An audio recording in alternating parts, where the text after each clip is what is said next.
شروع کرتا ہوں اللہ کے نام سے جو بڑا مہربان اور نہایت رحم کرنے والا ہے۔ بسم اللہ الرحمن الرحیم۔ ایسی صورت ہو جس کو پڑھتے ہی جسم سے ہر بیماری نکل جاتی ہے، قیامت تک کوئی بیماری نہیں لگے گی۔ صرف ایک صورت پڑھ لو۔ محترم ناظرین، اللہ تعالیٰ کے کلام میں بڑی طاقت ہے، لیکن افسوس کہ ہم لوگ اپنی بیماریوں کے علاج کے لیے باقی ہر طریقے آزماتے ہیں، لیکن اپنی بیماریوں کا علاج اللہ تعالیٰ کے کلام سے نہیں کرتے۔ اللہ تعالیٰ کے کلام میں ایسی طاقت ہے جو ہمارے جسم کی ہر بیماری کو ختم کر سکتی ہے، چاہے چھوٹی سے چھوٹی بیماری ہو یا بڑی سے بڑی بیماری ہو۔ ایک بار یقین کے ساتھ آپ صبح و سویرے اس سورت کو پڑھیں اور اس سورت کی تلاوت کو آپ اپنی زندگی کا معمول بنا لیں، پھر آپ دیکھیں کہ سر سے لے کر پاؤں تک کی تمام بیماریاں آپ کے جسم سے کیسے نکلتی ہیں۔ یہ سورت کون سی ہے جسے آپ نے صبح اٹھ کر پڑھنا ہے، اور اس سورت کو آپ نے کیسے پڑھنا ہے، مکمل طریقہ آپ کو بتاؤں گا۔ ویڈیو کو آپ نے سکپ نہیں کرنا اور آخر تک لازمی دیکھنا ہے۔ اللہ والو، جو سورت مبارکہ میں آپ کو بتانے جا رہا ہوں، یہ سورت مبارکہ سورت رحمان ہے۔ یقیناً آپ سوچ رہے ہوں گے کہ اس سورت کی تلاوت تو ہم اکثر سنتے ہیں اور اس کی تلاوت تو ہم اکثر کرتے ہیں، ہمیں شفا تو نہیں ملی۔ آپ نے سورت کی تلاوت اس طریقے سے کرنی ہے جیسے آپ کو بتانے والا ہوں۔ اس طریقے پر تلاوت کر کے دیکھیں، انشاءاللہ آپ کو شفا ضرور ملے گی اور اللہ تعالیٰ آپ کو صحت و تندرستی والی زندگی عطا فرمائیں گے۔ ناظرین، جب کوئی ڈاکٹر مریض کو دوائی دیتا ہے تو اس کے استعمال کا پورا طریقہ بتاتا ہے اور ساتھ میں پرہیز بھی بتاتا ہے۔ اگر دوائی اس طریقے سے استعمال کی جاتی ہے تو فائدے دیتی ہے، اور اگر اس طریقے پر استعمال نہ کی جائے تو دوائی فائدہ نہیں دیتی۔ ہم لوگ وظائف تو کرتے ہیں لیکن اس میں وہ طریقہ نہیں اپناتے جو طریقہ بتایا جاتا ہے، اور نہ ہی وظیفے کے لیے کوئی پرہیز کرتے ہیں۔ تو آپ سورت رحمان کی تلاوت اس طریقے سے کر کے دیکھیں جو طریقہ آپ کو بتانے والا ہوں۔ یقین کیجئے، کائنات کی کسی بھی فرد کو کوئی بھی بیماری ہو، کوئی ذہنی الجھن ہو، کوئی بھی بے چینی ہو، کالا پیلا جادو ہو یا جنات کا سایہ ہو، آپ اس صورت کے ساتھ اپنے اندرونی حالات بدلتے ہوئے خود دیکھ لیں گے۔ سورت رحمان ہر ایسی تکلیف، بدبختی اور نحوست کے لیے تیر بہدف ہے۔ یاد رکھیے، الرحمن اللہ عز و جل کی صفت خاص ہے جو بحیثیت رحمان تمام انسانوں کو چاہیے۔ وہ کسی مذہب، فرقے یا کردار کے مالک ہوں، سب پر یکساں مہربان ہے۔ کوئی اس بات کو تسلیم کرے نہ کرے، کوئی اچھے کام کرتا ہو یا برے، اس پاک ذات کی مہربانیاں سب کے لیے یکساں ہیں۔ بالخصوص سماعت قرآن کے سلسلے میں جب آپ آنکھیں بند اور ذہن کو خالی کر کے صرف اللہ کا تصور باندھ کر بیٹھتے ہیں تو قلب و ذہن میں اللہ کی یکسوئی آپ کو رحمت کے نور سے مشترک کر دیتی ہے۔ جسمانی بیماری بہت چھوٹی چیز ہے، اصل بیماری سوچ کی ہے۔ منفی سوچ یا خیالات کے رد عمل سے جنم لینے والی یہ بیماریاں جسم کو دیمک کی طرح چاٹ جاتی ہیں، تاہم اس منفی سوچ کو مثبت سوچ کے پاکیزہ جذبوں کے ذریعے ہی ختم کیا جا سکتا ہے۔ سید عالم حضور پر نور صلی اللہ علیہ وسلم نے ارشاد فرمایا، بے شک بہترین دوست وہ وفا کرنے والی پاک ذات صرف اللہ کی ہے۔ ہر شے اللہ تعالیٰ کی ملکیت ہے، جو بھی اسے سچے دل سے پکارتا ہے وہ اس کی داد رسی کرتا ہے۔ سورت رحمان کا نام اللہ کے خوبصورت ترین ناموں میں سے ایک نام پر رکھا گیا ہے۔ اس سورت میں خدا کے فضل کی مثالیں دی گئی ہیں اور اللہ کے مختلف تحائف کی اہمیت کو دہرایا گیا ہے۔ سورت رحمان ہمیں رحمت الہی کے تصور پر غور کرنے کی ترغیب دیتی ہے۔ اللہ نے ہمیں مختلف تحائف دیے ہیں، یہ دنیا بھی ایک تحفہ ہے۔ درخت، کھانا، ہمارے ارد گرد کا ماحول، ہوا، پانی، صحت مند جسم اور دماغ، خاندان، دوست، سب کچھ ایک تحفہ ہے۔ ہم اس سب کو قدر کی نگاہ سے نہیں دیکھتے ہیں، لیکن اس آخر میں اس طرح کے ہر تحفے کی اہمیت ہوتی ہے۔ سورت رحمان ہمیں یاد رکھنے میں مدد کرتی ہے کہ اس طرح کے تمام خدائی احسانات ایسی چیز نہیں ہے جن سے ہمیں غفلت برتنی چاہیے۔ یہ آیت دہرانے سے کہ یہ تمہارے رب کی نعمتیں ہیں جنہیں تم جھٹلاتے ہو، یہ صورت ہمیں بتاتی ہے کہ ہم اپنے رب کی کسی نعمت کا انکار نہ کریں۔ سورۃ رحمان اللہ کی رحمتوں کی لامحدود فہرست کو خوبصورتی سے پیش کرتی ہے۔ یہ دل کو چھو لیتی ہے اور سچے ایمان والوں کی آنکھوں میں آنسو لاتی ہے۔ انسانوں میں حق کو نظر انداز کرنے کی کمزوری ہے۔ ہم جانتے ہیں کہ ہر چیز فانی ہے، اس کے باوجود ہم دنیاوی دولت اور آسائشوں کے حصول میں دیوانہ ہیں۔ ہمیں اس بات کا علم ہونا چاہیے کہ اس زندگی میں ہمارے پاس جو کچھ ہے وہ مستقل نہیں ہے۔ ہمارے خاندان اور دوست ہمیں چھوڑ سکتے ہیں، اچھی صحت میں کمی آ سکتی ہے، ہماری دولت ختم ہو سکتی ہے، پھر بھی ہم مغرور اور متکبر رہتے ہیں۔ سورۃ رحمان بار بار ہمیں اللہ کا شکر ادا کرنے کی یاد دلاتی ہے، کیونکہ ہمارے پاس جو کچھ بھی ہے وہ ہمارے لیے اللہ کا تحفہ ہے۔ ہمیں چاہیے کہ ہم دنیا کے لیے کام کریں اور نیک اعمال کی کوشش کریں۔ ہمیں معلوم ہونا چاہیے کہ مسلمان ہونے کی حیثیت سے سورۃ رحمان کو دل سے سیکھنا امن و سکون کا باعث ثابت ہو سکتا ہے۔ اپنے آپ کو اللہ کے مختلف احسانات کی یاد دلا کر ہم تناؤ اور ذہنی دباؤ کا مقابلہ کر سکتے ہیں اور اپنے ایمان کو بھی مضبوط کر سکتے ہیں۔ سیدہ فاطمہ الزہرا رضی اللہ عنہا سے روایت ہے، رسول کریم صلی اللہ علیہ وسلم نے ارشاد فرمایا، سورہ حدید، سورۃ واقعہ اور سورۃ رحمان کی تلاوت کرنے والے کو زمین و آسمان کی بادشاہت میں ساکن الفردوس یعنی جنت الفردوس کا مکین پکارا جاتا ہے۔ الرحمن۔ اس آیت کے شان و نزول کے بارے میں ایک قول یہ ہے کہ جب سورۃ فرقان کی آیت نمبر 60 نازل ہوئی جس میں رحمان کو سجدہ کرنے کا حکم دیا گیا تو کفار مکہ نے کہا کہ رحمان کیا ہے، ہم نہیں جانتے۔ اس پر اللہ تعالیٰ نے سورۃ رحمان نازل فرمائی کہ رحمان جس کا تم انکار کرتے ہو وہی ہے جس نے قرآن نازل فرمایا۔ اور ایک قول یہ ہے کہ اہل مکہ نے جب کہا محمد مصطفیٰ صلی اللہ تعالی علیہ وآلہ وسلم کو کوئی بشر سکھاتا ہے تو یہ آیت نازل ہوئی اور اللہ تبارک و تعالی نے فرمایا کہ رحمان نے قرآن اپنے حبیب محمد مصطفیٰ صلی اللہ تعالی علیہ وسلم کو سکھایا۔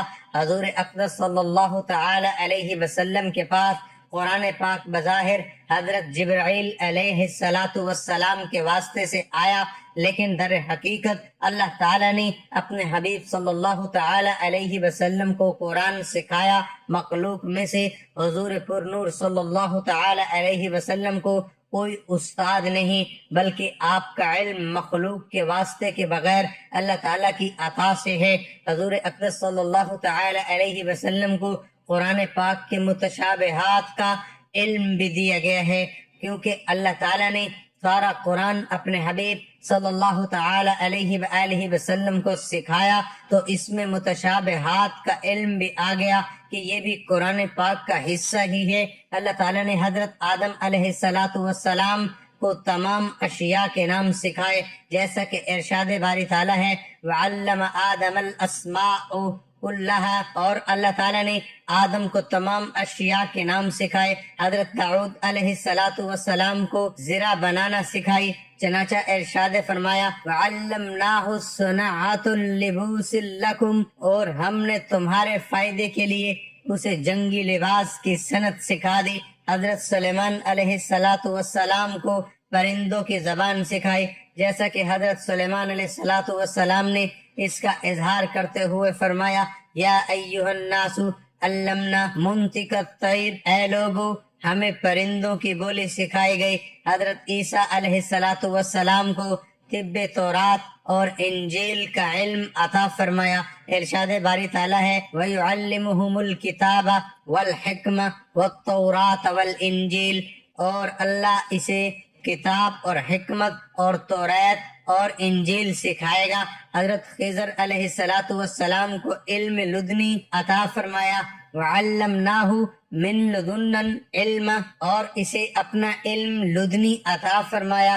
اور اپنے حبیب صلی اللہ تعالی علیہ وسلم کو جو کچھ سکھایا اس کے بارے میں ارشاد فرمایا، الرحمن علم القرآن، رحمان نے قرآن سکھایا۔ اور ایک اور مقام پر ارشاد فرمایا، وَإِنَّكَ لَتُلَقَّى الْقُرْآنَ مِن لَدُنٍ حَكِيمٍ عَلِيمٍ، اے محبوب بے شک آپ کو حکمت والے علم والے کی طرف سے قرآن سکھایا جاتا ہے۔ اور ایک جگہ واضح طور پر فرما دیا کہ وَعَلَّمَكَ مَا لَمْ تَكُنْ تَعْلَمْ، اور آپ کو وہ سب کچھ سکھا دیا جو آپ نہ جانتے تھے۔ اس سے معلوم ہوا کہ سید المرسلین صلی اللہ تعالی علیہ وسلم کا علم تمام انبیاء کرام علیہم السلام بلکہ تمام مخلوق سے زیادہ ہے۔ دعا ایک عظیم الشان عبادت ہے جس کی عظمت و فضیلت پر بکثرت آیات کریمہ اور احادیث طیبہ وارد ہیں۔ دعا کی نہایت عظمت میں ایک حکمت یہ ہے کہ دعا اللہ تعالیٰ سے ہماری محبت کی اظہار، اس کی شان الوہیت کی حضور ہماری ابدیت کی علامت، اس کے علم و قدرت و عطا پر ہمارے توکل و اعتماد کا مظہر، اور اس کی ذات پاک پر ہمارے ایمان کا اقرار و ثبوت ہے۔ ہمارا عقیدہ ہے کہ اللہ تعالیٰ ہمارا خالق مالک رازق ہے، وہ رب العالمین ارحم الراحمین احکم الحاکمین اور مالک الملک ہے۔ تمام عزتیں، عظمتیں، قدرتیں، خزانے، ملکیتیں، بادشاہتیں اسی کے پاس ہیں۔ سب کا داتا اور داتاؤں کا داتا وہی ہے۔ ساری مخلوق اسی کی بارگاہ کی محتاج، اسی کے دربار میں سواری ہے، جبکہ وہ عظمتوں والا خدا ہے، بے نیاز غنی ہے، بے پرواہ اور تمام حاجتوں سے پاک ہے۔ وہ جواد و کریم ہے، بخششیں فرماتا اور جود و کرم کے دریا بہاتا ہے۔ ایک ایک فرد مخلوق کو اربوں خزانے عطا کر دے تب بھی اس کی خزانوں میں سوئی کی نوک برابر کمی نہ ہوگی، اور کسی کو کچھ عطا نہ کرے تو کوئی اس سے چھین نہیں سکتا، وہ کسی کو دینا چاہے تو کوئی اس سے روک نہیں سکتا، اور وہ کسی سے روک لے تو کوئی اسے دے نہیں سکتا۔ جب ہم دعا مانگتے ہیں تو اللہ تعالیٰ کے بارے میں یہی عقیدہ و ایمان ہمارے دل و دماغ میں شعوری لاشعوری طور پر موجود ہوتا ہے، جو الفاظ و کیفیات کی صورت میں دعا کے سانچے میں ڈھل جاتا ہے۔ اس حکمت کو سامنے رکھ کر غور کر لیں کہ جب دعا اس قدر عظیم عقیدے کا اظہار ہے تو کیوں نہ اعلیٰ درجے کی عبادت بلکہ عبادت کا مغز قرار پائے۔ اللہ تعالیٰ کے نزدیک کوئی چیز دعا سے بزرگ تر نہیں۔ دعا مصیبت و بلا کو اترنے نہیں دیتی۔ دعا مسلمانوں کا ہتھیار، دین کا ستون اور آسمان و زمین کا نور ہے۔ دعا کرنے سے گناہ معاف ہوتے ہیں۔ دعا عبادت کا مغز ہے۔ اللہ تعالیٰ دعا کرنے والے کے ساتھ ہوتا ہے۔ جو بلا اتر چکی اور جو نہیں اتری، دعا اس سے نفع دیتی ہے۔ دعا رحمت کی چابی ہے۔ دعا قضا کو ٹال دیتی ہے، دعا بلا کو ٹال دیتی ہے۔ جسے دعا کرنے کی توفیق دی گئی اس کے لیے رحمت کے دروازے کھول دیے گئے۔ ناظرین، اس سورت کا نام ہی اللہ تعالیٰ کا صفاتی نام پر ہے، جو اللہ تعالیٰ کا بہت ہی پیارا نام ہے۔ اس سورت کی تلاوت کا طریقہ ملاحظہ فرما لیجئے۔ آپ نے صبح اٹھ کر جو پہلا کام کرنا ہے، آپ نے وضو کرنا ہے، اور وضو کے بعد آپ نے نماز فجر ادا کرنی ہے، اور نماز کے بعد کوئی اور کام نہیں کرنا، بلکہ آپ نے سورۃ رحمان کی تلاوت کرنی ہے۔ یاد رکھیں، سورۃ رحمان کے 3 رکوع ہیں۔ آپ نے سورت کی تلاوت شروع کرنے سے پہلے نیت کر لینی ہے کہ آپ یہ عمل کس لیے کر رہے ہیں، اپنے لیے یا کسی مریض کے لیے۔ آپ نے بسم اللہ الرحمن الرحیم کے ساتھ اس سورت کی تلاوت شروع کرنی ہے۔ جب آپ پہلے رکوع پر پہنچے تو آپ نے 27 مرتبہ اللہ تعالیٰ کا یہ صفاتی نام یا رحمان پڑھنا ہے۔ 27 مرتبہ یا رحمان یا رحمان یا رحمان پڑھنے کے بعد اگلے رکوع کی تلاوت کرنی ہے، اور اس رکوع کو پورا پڑھنے کے بعد آپ نے 27 مرتبہ اللہ رب العزت کا صفاتی نام یا رحمان پھر 27 مرتبہ پڑھنا ہے۔ اس کے بعد پھر تیسرا رکوع پڑھنا شروع کریں۔ سورت کو مکمل کرنے کے بعد بھی آپ نے 27 مرتبہ اللہ تعالیٰ کا صفاتی نام یا رحمانو یا رحمانو یا رحمانو پڑھنا ہے۔ اس طریقے پر آپ نے سورت کی تلاوت مکمل کرنی ہے اور آپ نے پانی پر دم کر دینا ہے۔ پانی آپ کوشش کریں کہ پہلے سے اپنے پاس رکھ لیں۔ یہ دم کیا ہوا پانی آپ نے مریض کو پلانا ہے۔ اگر اپنے لیے وظیفہ کیا ہے تو خود پانی پی لیں، اور اگر یہ عمل کسی مریض کے لیے کیا ہے تو اس مریض کو یہ پانی پلا دیں۔ انشاءاللہ اس سورت کی برکت سے ہر بیماری سے شفا ملے گی۔ اس عمل کو آپ نے جاری رکھنا ہے جب تک آپ کی بیماری ختم نہ ہو جائے۔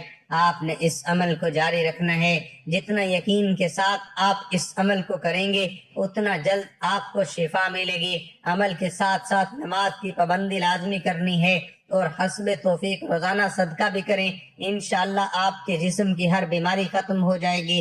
ویڈیو کے آغاز میں ہم نے بات کی تھی کہ اللہ کے کلام میں بڑی طاقت ہے، لیکن ہمارے یقین کمزور ہو چکے ہیں۔ ہمیں چاہیے کہ اللہ کے کلام پر مکمل یقین رکھیں اور اللہ تعالیٰ پر پورا بھروسہ رکھیں۔ وہی ذات ہے جس کے ہاتھ میں شفا ہے۔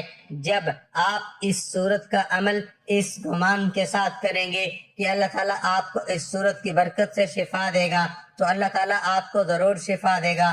ناظرین، یہ آپ کو بتاتے ہیں کہ قرآن مجید کے شفا ہونے میں اللہ تعالیٰ نے قرآن پاک میں کیا ارشاد فرمایا۔ سورۃ السراء کی آیت نمبر 82 میں ارشاد الہی ترجمہ ہے کہ ہم نے قرآن مجید کو اتارا جو کہ مومنوں کے لیے شفا اور رحمت ہے، یعنی قرآن مجید شفا ہے، قرآن مجید رحمت ہے اور قرآن مجید ہدایات ہے۔ کس کے لیے؟ تو وہ بھی واضح فرما دیا، یہ مومنوں کے لیے شفا ہے، جیسا کہ سورۃ حامیم سجدہ میں ارشاد ہے، اور ہم نے ایسا قرآن نازل کیا جو تمام مومنوں کے لیے شفا اور رحمت ہے۔ آیت نمبر 44۔ اس طرح ایک اور جگہ ارشاد ہے، آپ کہہ دیجئے قرآن مجید ان لوگوں کے لیے جو ایمان لائے، ان کے لیے ہدایات اور شفا ہے۔ سورۃ یونس آیت نمبر 57۔ ان تمام آیات اور ارشادات سے معلوم ہوا کہ قرآن پاک ایمان والوں کے لیے شفا ہے۔ یہاں آپ کو یہ بھی بتاتے چلیں کہ قرآن پاک ایمان والوں کی کیا نشانیاں بتاتا ہے، یعنی قرآن کے مطابق ایمان والے کون ہوتے ہیں۔ اس بارے میں سورۃ انفال کی آیت 2 سے 4 میں ارشاد خدا بندی ہے، بس ایمان والے تو ہوتے ہیں کہ جب اللہ کا ذکر آتا ہے تو ان کے دل ڈر جاتے ہیں، اور جب اللہ کی آیت ہے ان کو پڑھ کر سنائی جاتی ہیں تو وہ آیت ان کے ایمان کو اور زیادہ کر دیتی ہیں، اور وہ لوگ اپنے رب پر توکل کرتے ہیں جو نماز قائم کرتے ہیں، اور ہم نے جو کچھ ان کو دیا ہے وہ اس میں سے خرچ کرتے ہیں، یعنی یہی لوگ سچے مومن ہیں۔ لہذا جو کوئی اپنی جسمانی اور روحانی بیماریوں سے نجات حاصل کرنا چاہتا ہے اور اس کی خواہش ہے کہ اللہ کی رحمتیں اس پر نازل ہوں اور وہ ہدایات یافتہ لوگوں میں شامل ہو، تو اسے حقیقی معنوں میں ایمان والا بننا ہوگا۔ ناظرین، بحیثیت مسلمان ہمیں چاہیے کہ ہم اللہ تعالیٰ پر کامل ایمان رکھتے ہوئے اللہ تعالیٰ سے قرآن کے وسیلے سے شفا طلب کریں۔ سورۃ رحمان کے بارے میں آپ کو بتاتے چلیں کہ سورۃ رحمان کو قرآن کی زینت کہا جاتا ہے، جیسا کہ حضرت علی رضی اللہ تعالی عنہ سے روایت ہے کہ میں نے رسول اللہ صلی اللہ علیہ وسلم سے سنا، آپ نے فرمایا کہ ہر چیز کے لیے حسن و جمال اور زینت و خوبصورتی ہے، جس قرآن کا حسن و جمال اور زینت خوبصورتی سورۃ رحمان ہے۔ جو حضرت جابر رضی اللہ تعالی عنہ سے روایت ہے، فرمایا کہ رسول اللہ صلی اللہ علیہ وسلم ایک دفعہ ایک صحابہ کے پاس تشریف لائے، بس آپ نے سورۃ رحمان اول سے آخر تک تلاوت فرمائی۔ صحابہ کرام خاموشی سے سنتے رہے تو آپ صلی اللہ علیہ وسلم نے فرمایا کہ میں نے سورۃ رحمان جنات کے اوپر پڑھی، وہ جواب دینے میں تم سے زیادہ اچھے تھے۔ میں جب بھی فَبِأَيِّ آلَاءِ رَبِّكُمَا تُكَذِّبَانِ پڑھتا تو وہ جنات کہتے لا بِشَيْءٍ مِّن نِعْمِكَ رَبَّنَا تُكَذِّبُ فَلَكَ الْحَمْدُ، یعنی اے ہمارے رب، ہم تیری نعمتوں میں سے کسی بھی نعمت کو نہیں جھٹلاتے، تمام تعریفیں تیرے لیے ہیں۔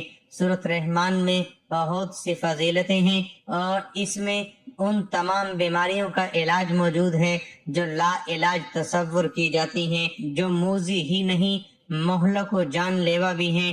اگر ہم دین کے قریب آ جائیں اور اللہ کو یاد کر کے اس کی ہدایات پر عمل کریں تو ہمارے بہت سے مسئلے حل ہو سکتے ہیں۔ یقیناً قرآن پاک میں ہماری ہر مشکل اور مسئلے کا حل چھپا ہے۔ ہم کوشش کریں کہ اپنے دین اور قرآن کو جانیں تو یقیناً ہمارے لیے یہ عمل باعث نجات ہوگا۔ اللہ والو، سورۃ رحمان میں اللہ رب العزت نے بڑی تاثیر رکھی ہے، اس میں ہر بیماری سے شفا ہے، لہذا اس عمل کو لازمی کریں اور صدقہ جاریہ کی نیت سے شیئر بھی ضرور کریں۔ محترم ناظرین، سورۃ رحمان کا عمل کرنے کے بعد آپ نے سچے دل سے اللہ تعالیٰ سے دعا مانگنی ہے۔ بندہ جب خدا کو قدر مطلق سمجھ کر پورے اعتماد اور بھروسے کے ساتھ دعا مانگتا ہے، چاہے وہ کسی بھی زبان میں رب کو پکارے، تو اللہ تعالیٰ اس کی پکار ضرور سنتا ہے۔ دعا کا نتیجہ چاہیے ہماری مرضی کے مطابق نکلے یا نہیں، وہ ہمارے حق میں ضرور نکلتا ہے۔ دنیا و آخرت کی کوئی نہ کوئی بہتری ہمیں لازماً ملتی ہے اور کسی نہ کسی برائی سے ہم بچا لیے جاتے ہیں۔ اصل چیز اللہ کو اپنا رب سمجھ کر، معبود برحق جان کر، واحد کار ساز سمجھ کر اور پوری تڑپ کے ساتھ پکارنا ہے۔ اس کا نتیجہ لازمی نکلتا ہے، اے میرے رب، میں سخت تکلیف میں مبتلا ہوں اور تو سب سے بڑھ کر رحم کرنے والا ہے۔ اے میرے رب، شیطان نے مجھے سخت دکھ اور آزار میں مبتلا کر رکھا ہے۔